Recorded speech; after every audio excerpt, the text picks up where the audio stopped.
A lot of things in the Book of Mormon are hard to explain. We know on the thesis that Joseph Smith wrote the Book of Mormon. Indeed, the existence of the Book of Mormon is quite impossible on that ground. The fact that it exists proves that somebody wrote it, but not necessarily that Joseph Smith did. Because of his youth and inexperience, as we all know, he's an exceedingly unlikely candidate. But where will you find a more likely candidate? Now, this is not the place to go into that problem again. What we're going to do here is point out this neglected aspect of the Book of Mormon, which we believe adds enormously to the difficulty of the already difficult problem of explaining the writing of the Book of Mormon by any normal or abnormal American, or for that matter, any citizen in the world of the 1820s. So thereby we take a step nearer to serious consideration of Joseph Smith's own story of how the Book of Mormon came to be. Admittedly, only sheer desperation would force any schoolman to such an extreme, and they will all simply drop the issue and refuse to discuss it, as they do, rather than be forced to such a desperate impasse. But the conscientious student should leave no stone unturned, and we think this stone is a beauty. Approximately 170 pages of the Book of Mormon are taken up with military history. Condensed, fast-moving accounts, all carefully related and interrelated, of warfare at every level, from a two-man patrol to the nation in arms. Ask any college student or any college professor, we'll include even a professor of military strategy and tactics, to sit down and write a long, strictly technical story of ancient warfare out of his own head and make it convincing. Luckily for the student, there's a whole library of Greek and Latin writings describing ancient wars and battles, say nothing of the Bible. They won't help him much. If he tries to take notes from them, he'll be in real trouble, for nothing's more complicated and confusing. His best bet would be to read the whole classical corpus and then simply use his general impressions to make up his story. Well, that's about the best way you would do, but the Book of Mormon writer didn't do that. Didn't do anything like that. All you need to do is to compare Sir Edward Creasy's 15 Battles of the World with the Book of Mormon to see that they move in different worlds. The Book of Mormon wars belong to a world of their own, which makes them all the more easy to check up on. Not the safer, but the more risky for Joseph Smith. For now, the test lies not in searching the library for possible sources, but entirely in the internal consistency and general plausibility of the tale. Let's ask our student or professor, to save him the trouble of back-breaking research, simply to tell his story against the background of the Book of Mormon. Well, how would it have happened with such a background?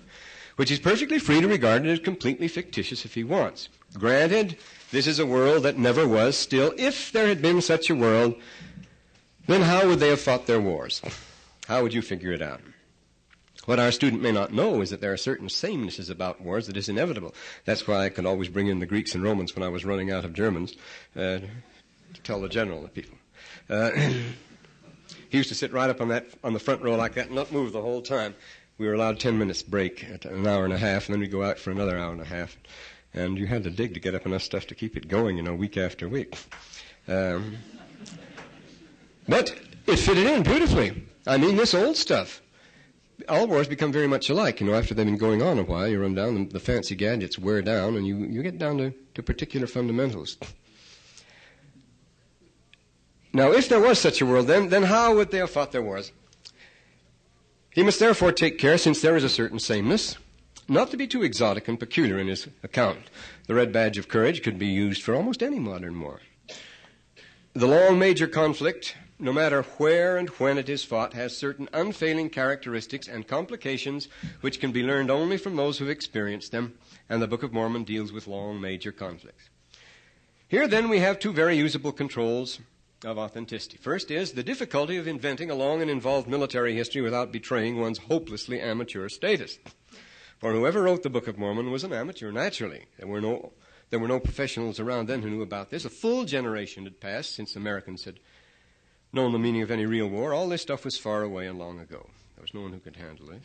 And second is the impossibility of faking a detailed history of a long war. For in every long war, certain things happen in certain ways, and what these things are and how they happen is something no armchair speculation can produce. Well, the war is anything but glamorous in the Book of Mormon.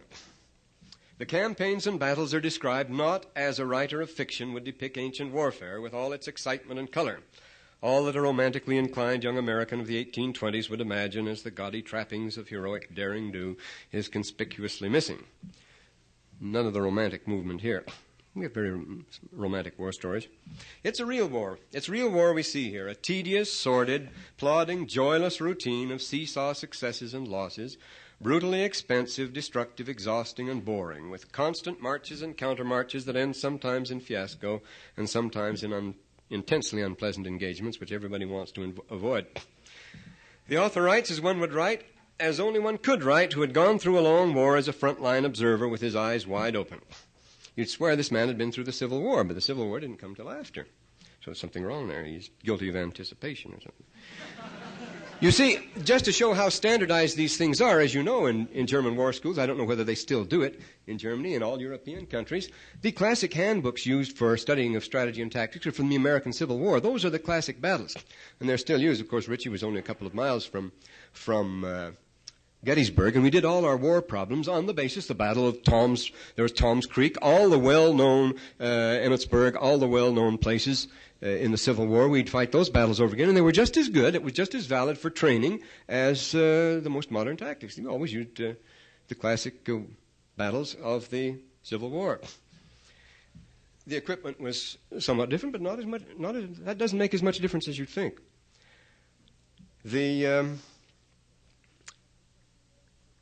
Everything is strictly authentic, with the proper emphasis in the proper place. Strategy and tactics are treated with the knowledge of an expert. Logistics and supply, armaments and fortifications, recruiting and training, problems of morale, support from the home front, military intelligence from cloak and dagger to scouting and patrolling, interrogation, guarding and feeding and exchange of prisoners of war, propaganda and psychological warfare, rehabilitation and resettlement, feelers for peace and negotiations at various levels, treason, profiteering, exploitation of the war, black market. By individuals and groups, it's all there. Well, in the limited time we have, we'll take a few classic instances from their greatest general. Well, the greatest general may have been Mormon. He had the longest career, and he fought these brilliant rear guard actions. But Moroni is certainly the one we know most about. See, he named his son after his hero, Moroni, and Moroni certainly thinks a lot of the early Moroni, doesn't he? If everybody had been like Moroni, he says, the powers of hell would have been stopped cold.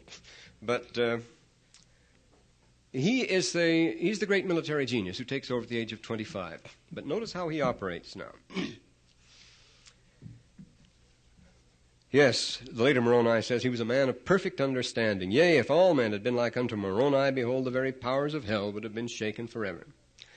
Like most great military leaders, Moroni puts in his appearance only when he is needed in a moment of great national crisis and gracefully retires from the scene as soon as the country is safe. At the age of 39, he retired and he died at 43, apparently of wounds because we know a number of times he received serious ones.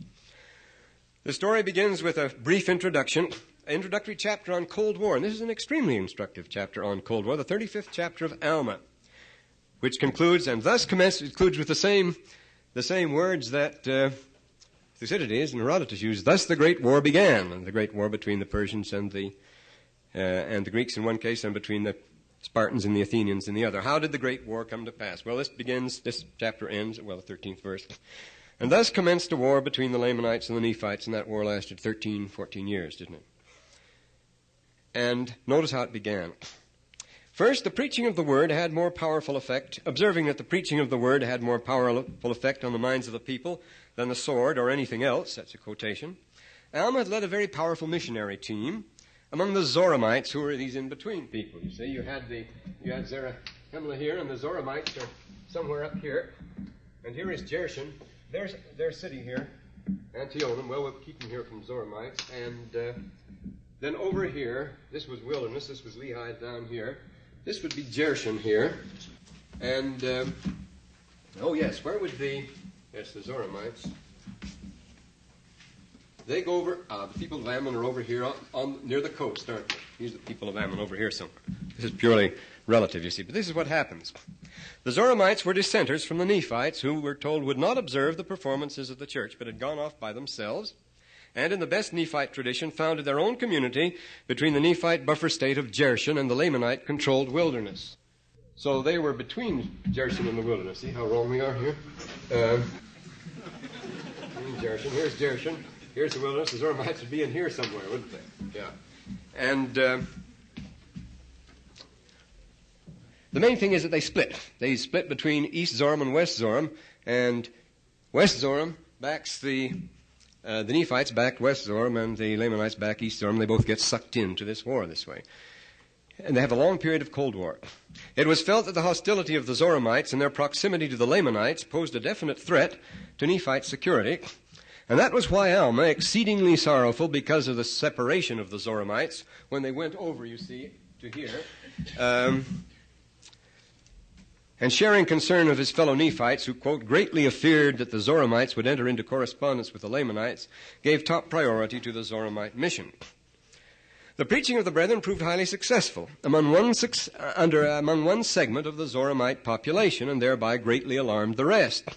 For there was a great social unrest among the Zoramites at the time. Alma and Amulek had preached to throngs of people, poor people, sitting on the ground, whose leaders complained that they were despised and cast out of our synagogues, which we have labored abundantly to build with our own hands. This is very condensed here, but we're going to get the situation up. It was among this oppressed minority that the missionaries had their success, causing, quote, the more popular part of the Zoramites to become alarmed and take counteraction, holding angry meetings to discuss the alien teaching that did destroy their craft. The authorities, their rulers and their priests and their teachers, they are called, without letting the public know what they were doing, secretly started checking up on everybody. Quote, therefore, they found out privily the minds of all the people, and anyone known to have been sympathetic to the teaching of the missionaries, those who were in favor of the words spoken by Alma and his brethren were cast out of the land, and they were many. So they found out what people were thinking, they got rid of them. So where did they go? They went over and joined the people of Ammon here. There's a migration here. After Alma and his friends had left the city, finished their mission, they were forced to leave. Then large numbers of these people followed them and were welcomed here, and this is where the trouble begins. It will be recalled that the Nephites considered it, quote, strictly contrary to the commands of God that there should be any law against a man's belief. But these people had descended away from the Nephites in preference for a way of life that combined a great display of religious piety with an even more impressive display of clothes and jewelry, their costly apparel and their ringlets and their bracelets and their ornaments of gold and all their precious things, and behold, their hearts are set upon them. And yet they cry unto thee and say, we thank thee, O God, for we are a chosen people unto thee, while others shall perish. Such people were in no mood to listen to the word, for it did destroy their craft. Therefore they would not hearken unto the words of Alma. Well, all this is relevant to show that behind the great war that follows, there's an ideological, quote, conflict. It was natural that the followers of Nephite missionaries, being expelled from their own land, should follow their spiritual leaders, quote, also into the land of Jershon, that being the nearest territory under Nephite influence. And it was also natural that the inhabitants of Jershon, the pacific Ammonites, who were themselves refugees from the Lamanites, they had, notice how extremely complicated the picture of race and nation is if you start running it down in the Book of Mormon. It's anything but the dark and the light, the good and the bad, the Nephites versus the Lamanites. It's an extremely complicated picture, and this is just typical. It was also natural the inhabitants who were themselves refugees from the Lamanites should give them asylum. And they did nourish them, and did clothe them, and did give unto them lands for their inheritance. They rehabilitated them there. Well, the Zoramites promptly lodged an official protest through their leader with the Ammonites, requesting them to deport their Zoramite refugees, just as the Nazis protested asylum given to outcast citizens by the Danes and the Dutch and so forth, and used that as an issue to stir up war and to invade those countries. They actually did. And just as the Nazis issued grim warnings to those who did not heed such requests and used the situation to stir up crises and issue ultimatums, so the Zoramites, when the people of Ammon refused to comply, quote, breathed out many threatenings against them through their chief ruler, a very wicked man, unquote. And they used the occasion to bring on a crisis between the Nephites and the Lamanites. For they did just what the Nephites had feared, and began to mix with the Lamanites and to stir them up also to anger against them. So on one side, you have the Zoramites, who had gone and settled in Jershon, the Zoramites going over and trying to stir up the Lamanites, saying, look, our people have left. They've gone over to the Ammonites who've just left you not long ago. They're descendants from you. Look what they're doing. They're building up a big military force right on your border. You're going to be in danger. And they used the Lamanites to bring them. They sucked them in that way. Pointing out to them the people of Ammon, lately descended from the Lamanites, were now building up strength by receiving more dissenters into their midst. And this with the obvious approval and assistance of the Nephites. Thus, two small states set against each other, that is, the Ammonites and the Zoramites, set against each other by each appealing to a great power, set against each other, by each appealing to a great power, set two great powers against each other. And thus, We're quoting the Book of Mormon. Now the Zoramites and the Lamanites began to make preparations for war against the people of Ammon and also against the Nephites. See, the Zoramites and Lamanites are now making common cause. This is all the 35th chapter of Alma. Against the people of Ammon and also against the Nephites. They brought the Nephites into it. It's a story that's become painfully familiar in our day. The same thing that happened in Korea and Vietnam and so forth, when a split between two people, two ideologies, bring two different sides in together. So far, there had been no military action. This is strictly Cold War, you'll notice. The next step was for the Nephites to evacuate the Ammonites from Jershon, moving them to Melech, which is over here someplace. Oh, that map is no good, is it? But they evacuated from this area now. They evacuated the Ammonites and moved them to Melech. Jershon thus returned to its old status as a defense zone, now offering the Nephites a clear field of fire as the operation, quote, gave place in the land of Jershon for the armies of the Nephites that they might contend with the armies of the Lamanites. Gave place. You had to leave a field of fire. You have to make it free. So they moved out the pacifist farmers, the Ammonites. But it's a very interesting thing that the Zoramites, refugees, remained behind because they weren't under an oath not to fight, and they remained behind and took up arms and waited for the event.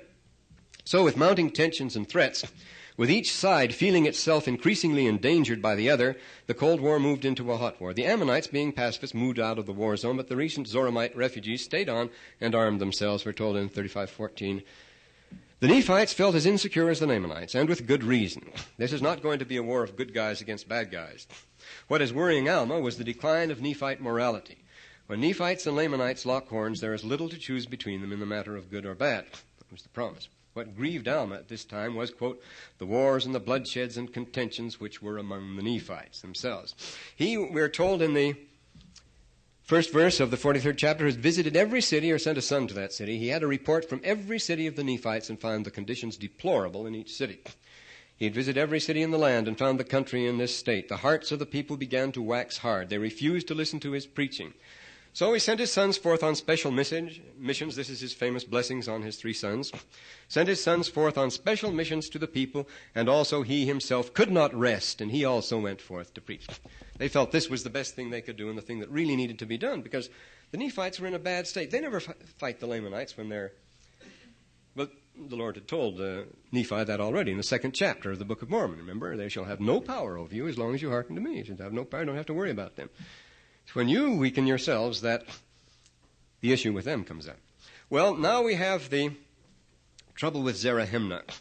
This is a good episode. It shows Alma in action here. The Zoramites now severed. Notice the steps are so perfectly natural, exactly what you'd expect in the newspaper. What would be the next step?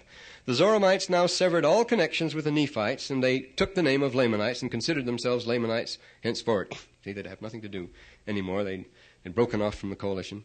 And they invited the Lamanite, next step, they invited the Lamanite hordes to move in and occupy their country as the first major move against the Nephites. At their head, the Lamanites, came the Lamanite commander-in-chief, the Amalekite Zarahemnah. The Amalekites were Nephite dissenters of an earlier day, still more complications, you see, who'd gone over and become joined with the Zoramites. And like most dissenters, were more bitter against the Nephites and of a more wicked and murderous disposition than the Lamanites were, says Zarahemnah had seen to it that all the key commands in the army had gone to Amalekites like himself or to equally ferocious Zoramites. This wasn't a Lamanite show at all. The whole thing was being engineered by Zoramites and Amalekites. So we see the Nephites being punished for their own wickedness in more ways than one. In fact, the Lamanites appear at times as no more than simple-minded tools of Nephite or ex-Nephite wickedness. Certainly Zarahemnah was using them as his cat's paw, for behold, his designs were to stir up the Lamanites to anger against the Nephites. This he did that he might usurp great power. His career, you see. Another familiar story. The hate campaign is a means to personal power. Zarahemnah really worked on this. But he worked on the Lamanite resentment of the people of Ammon, especially their own people, who had gone over and dissented and so forth, whom they regarded as traitors, conveniently overlooking the fact that his own people were dissenters from the Nephites. And in time, he found himself in command of a huge coalition army against the Nephites, who understandably felt themselves desperately threatened.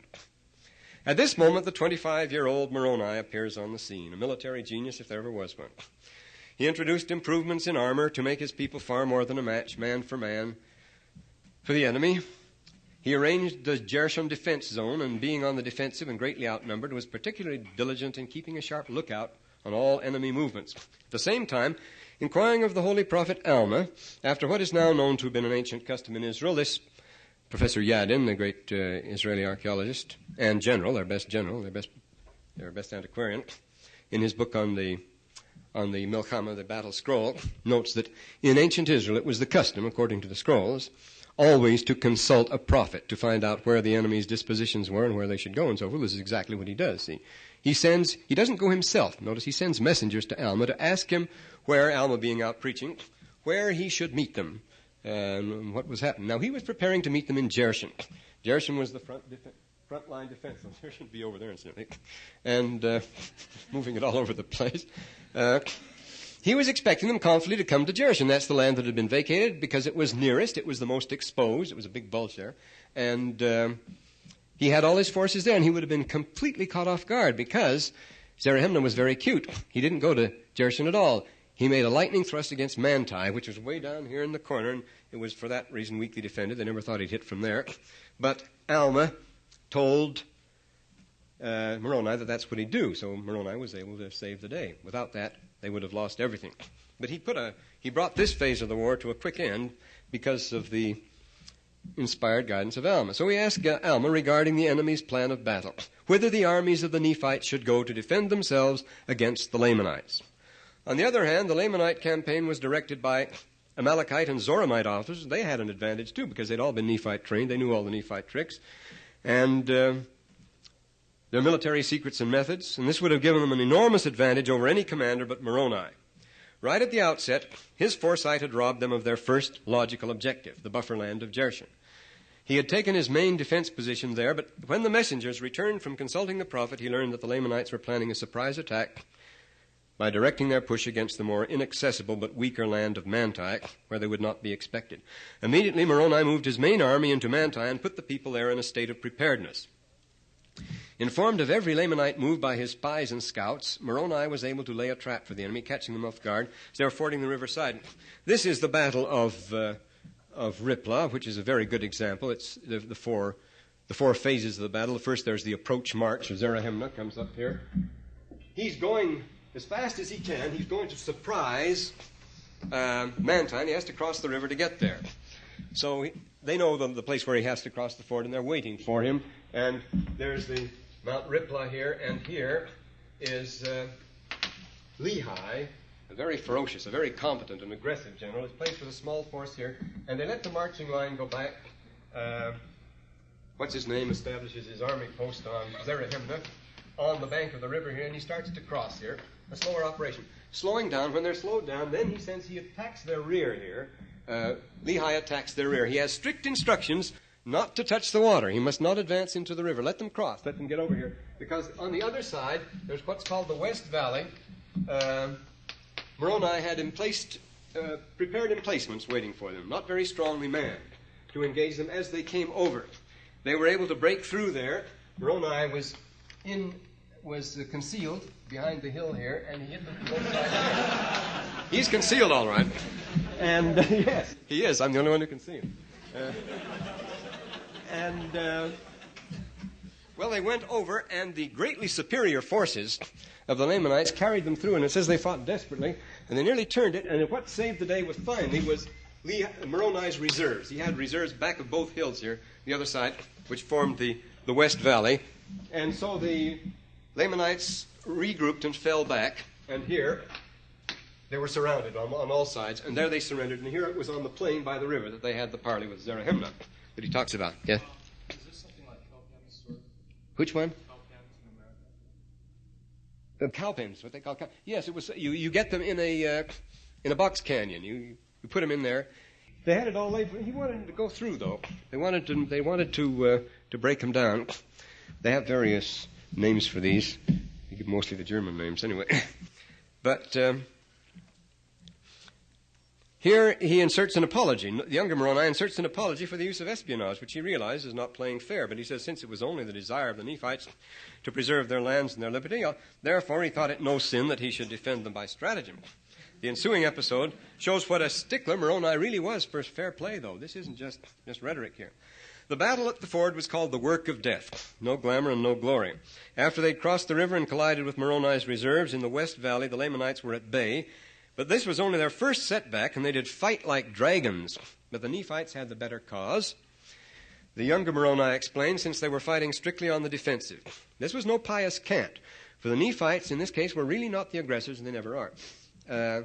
They had observed the rule that God had given them. Inasmuch as ye are not guilty of the first offense, we're told in Alma 43, neither the second, ye shall not suffer them yourselves to be slain. This is the law of the third offense. It was observed, in the letter at least, by the Romans and the Jews. Always observed the law of the Fekialis. You throw the 3 lances at the enemy give him the 3 chances. Well, it's the same thing in the Dar al-Harb, the rule of war with the Muslims. You always give the enemy 3 chances to accept Islam, and then you shoot. See? Do you, bang. See? But it's supposed to give him a good fair chance, you see. He can attack you 3 times. The 3rd time, you fight back. But you don't do it otherwise. Inasmuch as you're not guilty of the first. The Lamanites, on the other hand, were fighting, we're told, for monarchy and power, and made no secret of their intention of subduing and ruling. Even so, the ancient rule of the third offense rendered preventive warfare out of the question. We'll see that all wars between the Lamanites and the Nephites are fought on Nephite territory. They're never invading Lamanite territory. I don't know a single instance. Well, the sorely pressed Lamanites, by flocking together for protection, as beaten armies usually do, made it all easier for Moroni and his carefully hoarded reserves to surround them. Then he immediately called a halt to the fighting. Now Moroni, when he saw their terror, commanded his men that they should stop shedding their blood. He had them fall back. He said he had his army fall back, and he went out personally with a small guard to meet Zarahemnah, telling him, we do not desire to be men of blood. Ye know that ye are in our hands. We do not desire to slay you. You see, now, here was Moroni's chance to settle the Lamanite problem once for all on the spot. A vastly superior force had entered and ravaged large parts of his country, bent on subduing it entirely, and now he had them, as he said, completely in his power. Well might he have said, kill or be killed, it's either you or us. Finish them off. But instead of that type of victory, and Moroni always avoids that, he did not even ask for unconditional surrender. Of course, that's an oxymoron anyway, unconditional surrender, since everybody surrenders at least on condition of his life being spared. There's no such thing as unconditional surrender. All he asked, well, that's a condition, and rather an important one, isn't it?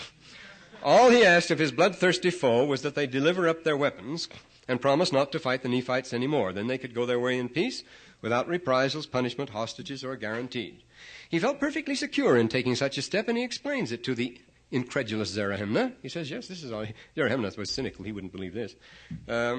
He reminded Zarahemnah, he says, ye see that God will support and keep and preserve us so long as we are faithful to him. You can't beat us, he says. You see it yourself.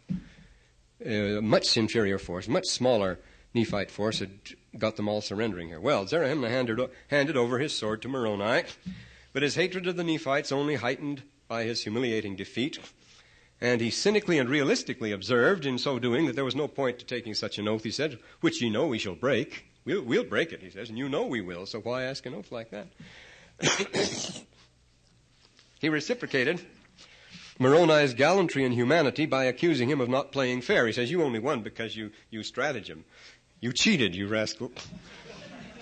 And he flatly refused the original terms. Instead of ordering his insulting and threatening adversary cut down on the spot, Moroni handed him back his sword with an invitation. He says, okay, we'll end the conflict. But at the same time indicating his reluctance to do so. He says he's forced into this position because he says, I cannot recall the words which I have spoken. He said, we'd have to finish it if you didn't accept. But again, he points out to the Lamanites their hopeless position and again invites them to accept his easy conditions. In the 11th verse, there's the 44th chapter. He was willing to discuss things to the end, but Zarahemnah put an end to the conference, which was so much to his advantage, by madly rushing Moroni with the sword he had given him. He was intercepted, but went down fighting with the top of his scalp missing. The guard, who had cut it off, put it on the end of his sword and held it up for Zarahemnah's men to see, at the same time repeating once again Moroni's offer of an easy peace. By this time, the Lamanites were impressed, and many accepted the offer, being forthwith, we're told, suffered to depart into the wilderness without prejudice or penalty. The oath was indeed binding on these people, yet Zarahemnah had served notice that though he might take an oath, he wouldn't keep it. Whilst the prisoners were being released, Zarahemnah, you can still stir around without the top of your head for a while, but we never hear of him in a later engagement. This is the last we hear of him. Zarahemnah stirred up some of his diehard supporters and turned savagely on the Nephites in a wild melee.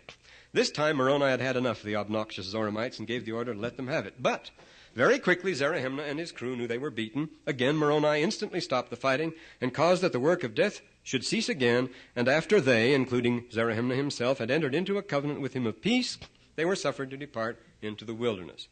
So they lived to fight another day, though Zarahemnah, lacking his scalp, is never heard of again, as Moroni knew they would. He would have been justified, in view of Zarahemnah's threats, in finishing him off as a preventive measure by modern standards, but he would not condemn them for a crime they had not yet committed. And in offering them a chance to sin again was also offering them a chance to repent and become his friends, which, as we shall see, many of them later did. This policy really paid off in the long run. Well, then we skip down here to the trouble with Amalickiah. It was not long after this that the sinister figure of Amalickiah appeared on the scene to undo all that Moroni had been fighting for. Amalickiah is one of a line of brilliant troublemakers who keep things stirred up through the turbulent pages of the Book of Mormon. Beginning with Laman and Lemuel, we meet in order Sherem, Amulem, Nehor, Amalekai, Zizram, Korahor, Zarahemnah, and now, neither last nor least, Amalickiah. All of these men had certain traits in common. All were personally ambitious and unscrupulous, aspiring to be either king or religious head of the people. All were powerful speakers and clever propagandists, skilled in the use of flattering words. All sought to undermine, if they could not seize, the highest authority of the church and state, being particularly opposed to popular government and drawing their support from those who sought to overthrow it. Of these, the most dangerous yet to appear was certainly Amalickiah. During the post-war boom, there was a strong tendency to ignore the admonitions of Helaman, the new spiritual head of the nation, as people, quote, grew proud, being lifted up in their hearts because of their exceeding great riches. Helaman's unyielding position became a great annoyance to those people whose hearts were set on the things of the new prosperity, and they formed an opposition party under this Amalickiah, who welded it together from various elements. His object was to become king. And he started out as head of the most violent of factions, organized in high anger and out to kill, gathered together against their brethren, exceeding wrath, determined to slay them.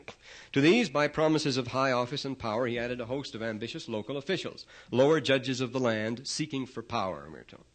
These were those lawmen who'd plotted against Helaman's father Alma when he had been head of the state, and of whom he said, the foundation of the destruction of this people is beginning to be laid by the unrighteousness of your lawyers and your judges. This was the crowd that Amalickiah was enlisting. To the royalists and ambitious lawyers, Amalickiah added a third force, those people who professed the blood of nobility. Such would have been the great families and the kindreds mentioned later on in 3rd Nephi. Finally, there were many in the church who believed in the flattering words of Amalickiah, we're told, who obviously told them what they wanted to hear. Well, this was what was backing Amalickiah. It was a dangerous coalition to be threatening a government which had barely succeeded in making a precarious peace with a foreign enemy of vastly superior forces, and thus were the affairs of the people of Nephi exceedingly precarious and dangerous. Thus we see, reflects Moroni, how quick the children of men do forget, and we also see the great wickedness one very wicked man can cause. No one saw more clearly than Moroni where this was leading. All that he had achieved with great toil and danger was going to be thrown away if he did not act quickly. Angry with Amalickiah, we're told, he reacted with that speed and decision which is the mark of the great leader in the field. Raising his title of liberty, according to the ancient custom, this is a very ancient and well-established one, as the type of the torn garment of the outcast Joseph, the symbol of the poor and outcast of Israel, he announced to the people, quote, surely God shall not suffer that we who are despised because we take upon us the name of Christ shall be trodden down until we bring it upon ourselves. Then, behold, we're told the people came running, arming themselves as they came and rending their garments and casting them at Moroni's feet in the ancient gesture of covenant and submission. In the last issue of the History of Religions, an article by Zachariah Smith, called the treading on the garments. It was an old Jewish custom. When you made a covenant like this, you would tread on your garments, and that's what these people do. Thus Moroni rallied, it's a new discovery too. Thus Moroni rallied the people in defense of the constitution of Mosiah, of government, it says, by the voice of the people against the coalition of royalists, that's what they're called in Reynolds' Concordance, self-styled nobility and ambitious local officials who sought to destroy it in a time of national emergency. Things were getting hot for Amalickiah, who accordingly tried to make a break for it and join the Lamanites. Well, this sort of thing had happened before, and Moroni knew that it would wreck his hard-bought peace, for he knew that he would stir up the Lamanites to anger that he might obtain his purpose. Well, to check this move, Moroni thought it was expedient to force a peace on the dissenters with all possible haste. Moving with his usual dispatch, he intercepted them before they got out of the country, made them surrender to him, required them to take an oath, a covenant to keep the peace, and not fight against their own government. You couldn't ask for less than that. No citizen could give less, and those who refused knowingly accepted to status of combatants and could expect to be treated as such. At the time, Moroni was acting with special military powers given him, quote, by the chief judges and the voice of the people, unquote, and accordingly put to death as an enemy in arms those who refused to lay down their arms, but it says these were only a few. Instead of a blanket order for the extermination of all Amalickiahites as traitors in the modern fashion, Moroni merely exacted from them a promise to support the government during a dire national emergency. Well, Moroni had been right about Amalickiah, though, for that hero escaped into the wilderness, made his way to the Lamanites, and did stir up the Lamanites to anger against the people of Nephi to such a degree that the Lamanite king ordered a general mobilization for war. Then his hanky-panky at the court and so forth, how he got himself ahead. But his big problem, once he got in a high position, you see, he even got to be king, you notice, Amalickiah did. His big problem, however, was to get the Lamanites to fight for him. And no professional public relations office could have done a more skillful job than he did. See, they just had their fill of war. They just had enough, and nobody wanted to fight. So this is what he did. He did appoint men to speak unto the Lamanites from their towers against the Nephites. Trained orators delivered set speeches from the official information centers, always accusing, against the Nephites, and thus did he inspire their hearts against the Nephites, until by the end of the year they were howling for blood. For he had hardened the hearts of the Lamanites and blinded their minds and stirred them up to art by a regular, systematic, he didn't have a radio or TV, but he had these special towers, and he would send his trained speakers out to give speeches against the Nephites. How much Joseph Smith knows about these things? These new techniques, you see. Now he had no trouble raising an army, his object being to reign over all the land, the Nephites as well as the Lamanites. Moroni, as you might suppose, was not idle during this time. Now he makes a great defensive order, and his defensive skill is very great. Instead of fighting fire with fire, he prepared the minds of the people to be faithful, Alma says, at the same time building up a marvelously well-conceived system of defense in depth for the Nephites. Indeed, all of Moroni's strategy and tactics are dictated by the necessity of meeting vastly superior numbers at all times. If his strategy was necessarily defensive, so was his psychology. Quote, for he did not delight in bloodshed, Moroni the younger reminds us again and again, but did labor exceedingly for the welfare and safety of his people. He had sworn to defend them, he had taught them to defend themselves, but at the same time never to give offense and never to raise the sword except it were to preserve their lives. For their part, it says, the people were compelled reluctantly to contend with their brethren the Lamanites. And when they took the field, it was notwithstanding their much reluctance. They were sorry to take up arms against the Lamanites because they did not delight in the shedding of blood. They were sorry to be the means of sending so many of their brethren out of this world.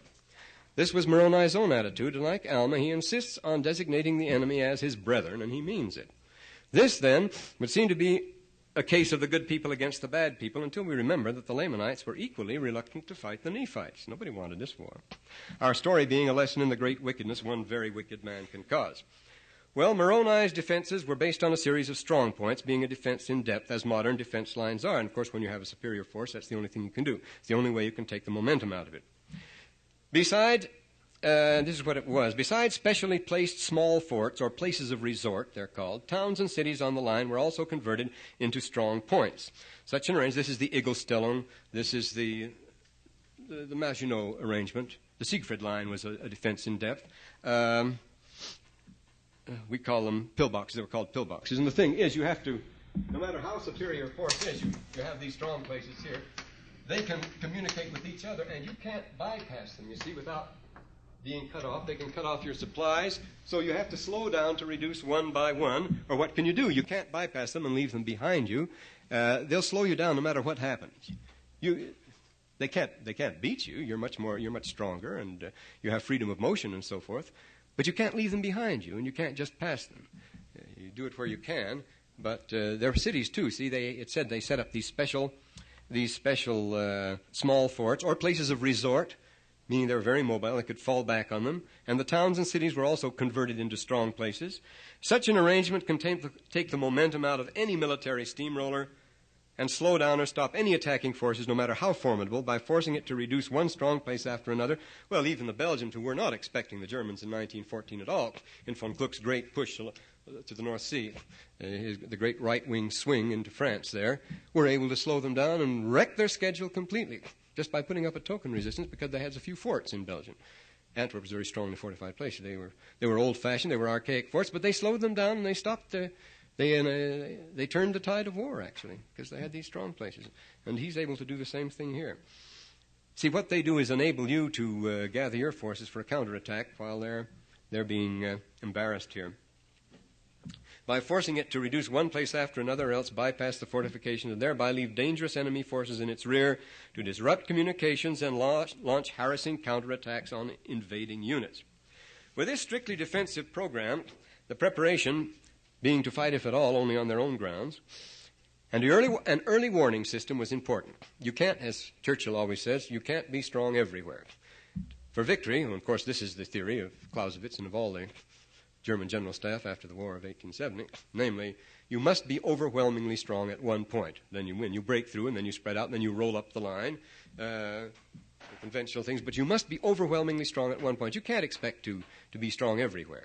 So you have to take calculated risks everywhere else on the line, just so you can be overwhelmingly strong at one particular point, and then break through. But for this, what if you're on the defensive, though? You have to be strong along the whole line. You have to be strong everywhere, because he can hit you anywhere he wants, you see, without warning. What can you do? Well, for this defensive, then, especially if you're far inferior in numbers, you need an early warning system. And it was Moroni's idea that God himself would provide such a system if the people were only faithful. If they were faithful in keeping the commandments of God, that he would warn them to flee or to prepare for war according to the danger. And also God would make it known unto them whither they should flee and whether they should go to defend themselves. In other words, whether there was to be attack or not, whether they should mobilize or not. God would let them know. And where should they direct their limited forces? Since they couldn't be strong everywhere, God would tell them where, as he told Alma. Well, that's a good system to have if it works, you see. That saves them keeping a whole nation in arms all the time, waiting for somebody to strike. In short, God was their dew line, their radar and warning system, and it saved them the need of constant and costly vigilance on all fronts. To say nothing of expensive and wasteful war plans and war games, which have to be going on all the time. We're told this was Moroni's policy of preparedness. This was the faith of Moroni, and his heart did glory in it. Not in the shedding of blood, but in doing good. It keeps hammering away at that. He did not believe in shedding blood. And he was conservative. He always spared, always spared. He was as considerate of the enemy as he was of himself. The minute a battle turned, let's stop it now. And the keystone of all defense was unity at home. And for this the sons of Alma, Helaman, and his brethren were no less serviceable unto the people than was Moroni. For they did preach the word of God, and the people did humble themselves, and thus they were free from wars and contentions among themselves, which was always the main source of danger, according to Alma. Well, now, in various operations here with Amalickiah, when they struck, remember, they found these strong places and the new preparations and the new fancy fortifications and the armor. They hadn't expected these things at all. They expected they were going to fight the last war. They expected it would be a pushover. And this is exactly what Moroni wanted them to expect. So they were taken in spite of the fact, and they shouldn't have been. But this always happens. All great wars begin with a series of nasty surprises by all concerned, because they're prepared in terms of the last war, even though they have reason for believing they shouldn't be. The whole first year of World War I, the French wore bright red pants, all the army. But they were bitterly disappointed because they put all their preparations in the Vosges. They expect the Germans to come through Milhouse and strike in the south there, and they didn't. But the Germans had signaled their punch for months, showed exactly where they were coming.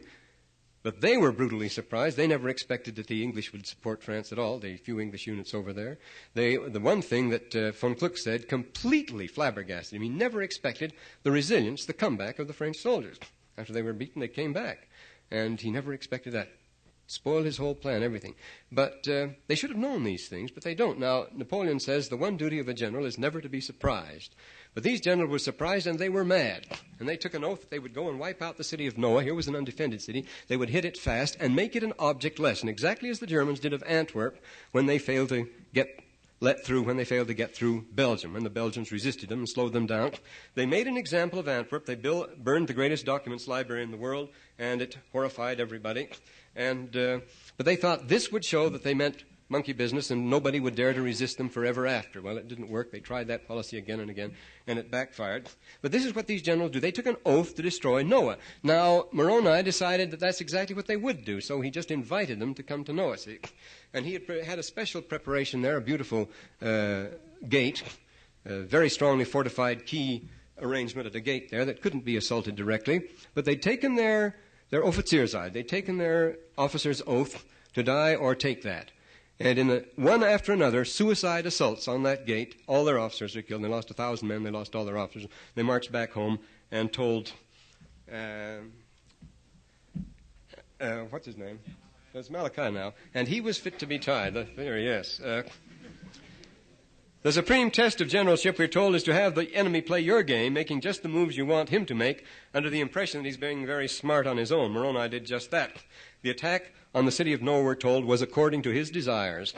He devised a new and ingenious type of defense for the city gate, which proved a death trap for the Lamanites. Now, so, well, so the great and carefully planned offensive, with all its high hopes for a quick victory, fizzled out, and the beaten army went back to report to the infuriated Führer. In a towering rage, infuriated, listen to this, exceeding wrath, he did curse God and also Moroni, swearing with an oath that he would drink his blood. He was mad, you see. He was fit to be tied. At every step in his career, he'd found that man Moroni barring the way, and at every step in the campaign of his own army had played into the hands of that Moroni. No wonder Moroni was beginning to be an obsession with him. Moroni was getting under his skin. Peace again brought prosperity, but Moroni was not idle. He launched out on an ambitious program of national fortification, displaying his usual genius in the design and disposal of strong places. First of all, it was necessary to remove a dangerous salient, a bulge, over on the east coast. You see why that would be. Well, it gives us the reason, and very good in the Book of Mormon. This is straightening out your lines, a big thing. See, here's the coast along here. Well, you can't have a bulge here. He's practically invaded you there. Moreover, you have a much longer line to keep, and everything's very awkward. So his first concern is to straighten out that bulge over on the east coast. It was cleared of Lamanites and settled by local people and colonists from Zarahemla. This way, Moroni was able to shorten and strengthen his defense line, we're told in verse 8 of the 50th chapter now. And having determined the best possible course for the line, he proceeded to fortify it along its entire length from the east wilderness, north of Jericho on the coast, to the West Sea. Again, employing not a single wall, but a defense in depth, including even the founding of new fortified towns and strategically located places by the borders. So he had people go out and they settled towns along the borders there. First, they got the shortest possible line, then he surveyed for the most effective defense line, and then he proceeded to occupy it by permanent settlers, very much like the Roman limes. See, they would settle their troops there and set them up as farmers and so forth, and many of us are descendants. You'd be surprised of Roman soldiers who settled along the various limes, Hadrian's Wall, whether it be in England or along the Danube front or along the Rhine. But they mixed with people, intermarried, and became farmers there, and you find lots of Roman names and Roman faces among it. From that. Well, this is the method he uses there, and it's a very good one. At the same time, he effected a gradual build-up of military powers within the country, we're told, though his principal concern was ever to keep the peace at home, knowing, quote, that it had been their quarrelings and their contentions and their abominations, which were among themselves, which brought upon them their wars and their destruction. It wasn't the wicked Lamanites at all. What brought the Lamanites on them were their wars and their bickerings among themselves. We'll see how time goes. Well, then we have another coalition to fight and so forth. I see the time runs very fast here. This emergency now, the trouble with, he has to put up the banner of the title of liberty again. Then the trouble with Amoron and the 3,000 sons. Well, here we got a good example of strategy. Let's take this one. Things look very bad indeed for Moroni in those dangerous circumstances. Amoron, see, the brother and successor of Amalickiah, during the war that followed, the Nephites, with their inferior numbers, were forced to fight that kind of a war that all commanders dread more than anything else. War on two fronts. They had to fight an army in the east and the west. And notice the clever Lamanite, Amoron, knew how to take advantage of that, and he worked that for all it was worth, we're told. Amoron, the brother and successor of Amalickiah, made the most of this advantage to himself and sent a strong diversionary force to occupy Moroni, and if possible split the Nephite force even more, while harassing them everywhere and keeping them off balance by sallies and infiltrations from the numerous former Nephite strong places now held by the Lamanites. He launched a thunderbolt attack down the coast and really just swept in steamroller. He took one strong place after another. When the people started retreating from the one to the next, it built up, and the Lamanites had taken everything. They took all of Moroni's strong place and everything. It was a terrible setback. Things looked very bad indeed for Moroni in those dangerous circumstances. So here was a situation that would test his skill to the utmost, and he rose to the occasion. Well, what would you do in a situation like that? First, he ordered Teancum, his most mobile general with some very crack troops and very fast moving, to sit tight on his sector while harassing the Lamanites as much as possible and keeping a sharp lookout for any chance opportunity or opening to do them real damage. That's about all he could do, you see. At the same time, he was instructed to take and keep as many prisoners of war as possible with a view to future exchange of prisoners with the Lamanites, for the addition of one man to the Nephite force meant far more than it did to the Lamanites. Moroni followed up with these instructions, quote, with orders to make an attack on the city of Mulek. He said, we have to get things going. We can't let a stalemate occur here because they're building strength all the time. So he says, attack and take Mulek, if possible. Moroni to Teancum. Teancum said nothing doing. He was on the ground and he saw it was too strong, so he just refused. For Moroni was determined to get things moving. It's a neatly authentic touch, however, that Teancum, after sizing up the situation, decided against an attack on Mulek and sat and waited in Bountiful for Moroni to show up. Bountiful was their northernmost strong point, the one thing they always held on to after everything else had been lost. When the commander-in-chief finally got through with an army, he left the west coast behind, left his west army, and came to join the forces and try to get things moving with Teancum here in the east. And then there was trouble immediately with his army back there. Oh, they're having a time of it. But he got there, and they held a top-level council of war. It was at once convened to study the situation. At this conference, it was agreed that the first thing on the agenda was for the united forces of Teancum and Moroni to take the city of Mulek, which was the eastern anchor of the main defense line. But how was a major city, superbly fortified by Moroni's own foresight, to be taken? The first step was illogical, and it was the ancient custom of warfare to invite the occupants of a city to come out on the open plain and engage in a fair set contest, or as the Nephites put it, on fair grounds. We recently have an article on political quoting on this very sort of thing. You invite them. This is routine. It goes back to very ancient times. You invite them to come out on fair grounds and meet you on the field of battle. Invite them to come out of their city. You don't have to, and they don't have to. But it's the normal thing, and they do it in the Book of Mormon. They call it upon fair grounds, which is the correct expression that was used. The Nephite commanders, in issuing such an invitation to the comfortably ensconced opposition, hardly expected the Lamanites to comply with a request so disadvantageous to themselves, but we're told they thought it was worth a try, and at any rate it was the conventional thing to do. You always try what you can and then do something else. Their next move was to try a decoy trick. Teancum allowed the Lamanites to discover a task force of his moving along the coast and give it chase. Moroni then slipped into the city behind them and overpowered the defenders, characteristically sparing all who yielded up their arms. Then he took the coast route on the heels of the Lamanites, who were chasing Teancum. So you have the Lamanite chasing Teancum and Moroni chasing the Lamanites.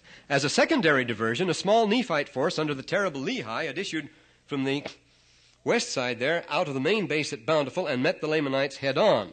Confused by this new development, as like a bear at bay with a pack of dogs around it, the Lamanites sought counsel in safety by returning to Mulek, their base. And as they turned back, they remembered, hey, we didn't leave many people in Mulek, and they started, for all they were worth, to get back there before the Nephites would get it. And it turned out to be a mad race for Mulek, not knowing that the Nephites had already taken it, you see. So their return to Mulek turned into a wild race with the Nephites to see who would get there first. Bent only on reaching home base in safety, the exhausted Lamanites, with Lehi hot behind them, ran smack into Moroni's army coming up behind them. It was the last straw. With his usual forbearance, Moroni waved total victory and spared all the Lamanites who'd stopped fighting him. But their leader was Jacob, a Zoramite, who hated the Nephites as only a dissenter could hate. With an elite guard, he tried to fight his way out of the sack, but died in the attempt. Moroni immediately offered the usual easy terms to his followers. Now Moroni, seeing their confusion, said unto them, If you will bring forth your weapons of war and deliver them up to us, behold, we will forbear shedding your blood. Even so, those who would not surrender were not killed, but disarmed, bound, and marched off to the great central prison compound at Bountiful, which this becomes a big problem now, prisoners of war. Because the prisoner of war problem was now becoming very serious for the Nephites. Their best solution was to put their prisoners to work, which Moroni, we're told, was compelled to do because it was easy to guard them while at their work. And the Nephites were frightfully short of manpower. That's against the Geneva Convention, making them work on their own in prison. But he said that was the best way to keep them out of trouble and to watch them. And so they made a very strong stalag of Bountiful. It was the main one. They got thousands and thousands of prisoners there, and it's their main base here. With a ditch and breastworks, more of Moroni's ingenuity, very strongly built. Well, so it goes, more wars and alarms. Well, after the great success at Antipara, the Nephites were simply swamped with prisoners of war, the prisoner of war problem now, who, seeing embarrassment of their captors, began to stage prison riots. For behold, they would break out in great numbers and would fight with stones and clubs. Remember, they didn't have automatic weapons to watch them. It was a very serious problem guarding them. and they had to be bloodily suppressed. A very large body of prisoners of war was being escorted, this is an embarrassing moment, was being escorted back to the capital, back to Zarahemla, where they'd be safe, by crack Nephite troops when they collided with the Lamanite army escorting a large supply train. What would you do here? You're escorting thousands of Lamanite prisoners back to the capital, and you run into a large Lamanite supply train, which also has a large military escort. Well, it's very embarrassing. Everybody's face is red. Should we make it a pitched battle or what? Well, the guards forgot their prisoners and hightailed it back to Helaman's headquarters to report the new danger, that the Lamanites, a big force coming in there. They arrived only just in time to find the headquarters company hotly engaged with the advanced elements of the same Lamanite army, and were able to join in the fighting just in time to turn the tide and save the command post. Typical. Shades of the dear old 101st. That's exactly the way things happen, isn't it? Again, it was the 2,000, Helaman's 2,000 sons. You all know about them. Now augmented by 60 more boys from home who turned the tide. Well, here's another case. Another huge prisoner contingent was sent to Zarahemla, this time under the supervision of the capable Gid. En route, the Nephites got news of a Lamanite army marching on Cumene, and the city of the Nephites had just taken by blockade. Their disturbance at the news became apparent to their prisoners, who assumed that something was going badly for them and that they were in trouble, which caused them to take courage, and they did rise up in rebellion against them, rushing in a body on the Nephite sores. Most of them were slain, but the rest escaped. However, this was not an unmixed evil, for Gid was now free to hasten to the aid of Cumene, and he arrived there just in time. Well, then they dug in, and so the war dragged on, and then something went wrong. Support from the capital fell off, and the usual rumors and misgivings. You get even that part of it, the camp misgivings going on. The cause of our embarrassment, says Moroni, why they don't send us more strength, we know not. But the strange turn of things stirred up the usual camp rumors and misgivings. We were grieved and also filled with fear, he says. In this tense and gloomy situation, the army turned to prayer for comfort and found it. With morale somewhat restored, Helaman planned to take Manti by a ruse, and it would have to be a good one, since the Lamanites now knew all the answers. He did a very clever thing here, the way he takes Manti. What can you do? We've tried all the tricks in the book. No, here's one that hasn't been tried yet. He pushed his camp. With a small force, he camped just right under the walls of the city, as near as he could get. He pushed his bivouac as near to the town as he dared by the wilderness side, where the enemy easily discovered that his force was not a very strong one. But the insolent position he had taken, which put him in a position to cut off the supplies to the city, we're told, demanded that something be done about him, even though his little army was far too weak to attempt a siege. Well, now, what could the Lamanites do? You see, we said we've been sucked in on this before. Well, we can't just let him sit there.